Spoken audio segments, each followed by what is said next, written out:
Some big league news coming out of Vegas. The NBA Board of Governors has approved the use of a coach's challenge for the regular season.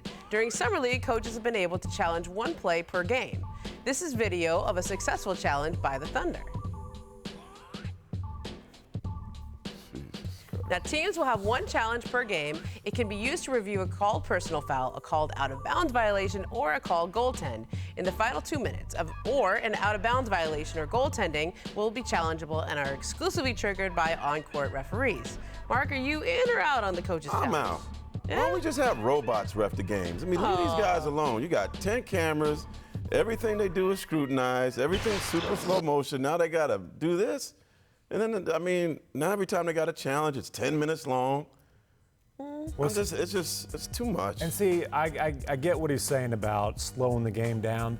I'm fine with the challenge, but they've got to speed up the replay process. We don't need all three refs coming over the scorer's table. This stuff needs to be handled. There's a replay official sitting in a room in New Jersey, in Secaucus. Handle it that way, speed that up, and then I'm fine with it. It's too much. So they do have rules where it can't just be on a non-call. It has to be on something that was called and then reviewable. But we have a situation now where a call could be reversed that determines a game.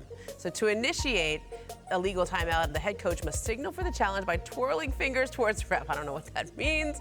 If a team attempts to challenge with no timeouts left, it is charged in excessive timeout. So there is a downside to this. As with other reviews, in order to change the call on the floor, there must be a clear and conclusive evidence that the call was incorrect. So there are some safeguards in here on how this challenge is going to be used. It's it can't like just be any early time. American League. It's all gimmicky.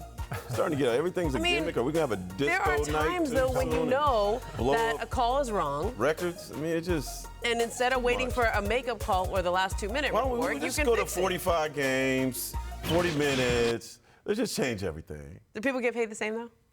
Yeah. Let's pay them the same too. Because that really is the issue, right? Every year they want to keep changing the taste of the gumbo, man. Leave the recipe alone.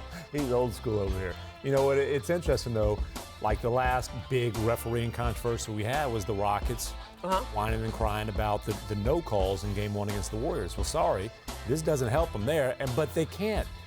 They couldn't put a situation where you can challenge a no call because then it's a free all the time fast break. Get out of a fast break going the other way card.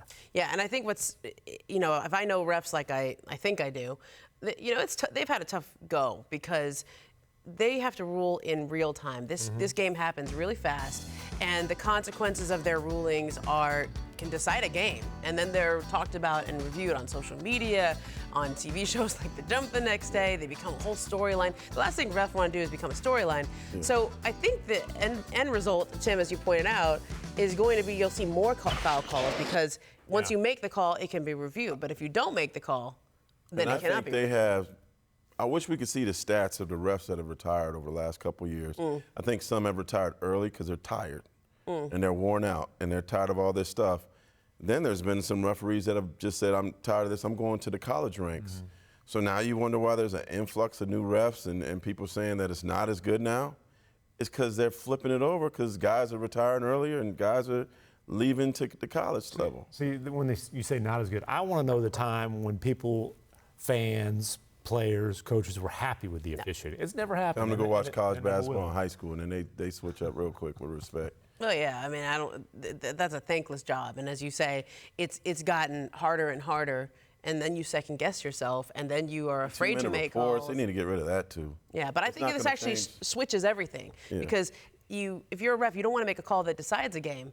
But now that you most of the time swallow the whistle at the end of the game. Now you actually should call more fouls because they can always be reviewed if you were wrong. But just have some guy in the room and no referees, and then he just pushes a button with a light every time there's a foul. Yeah. Just let's do it that way. But and though, if you're saying when in doubt, call the foul.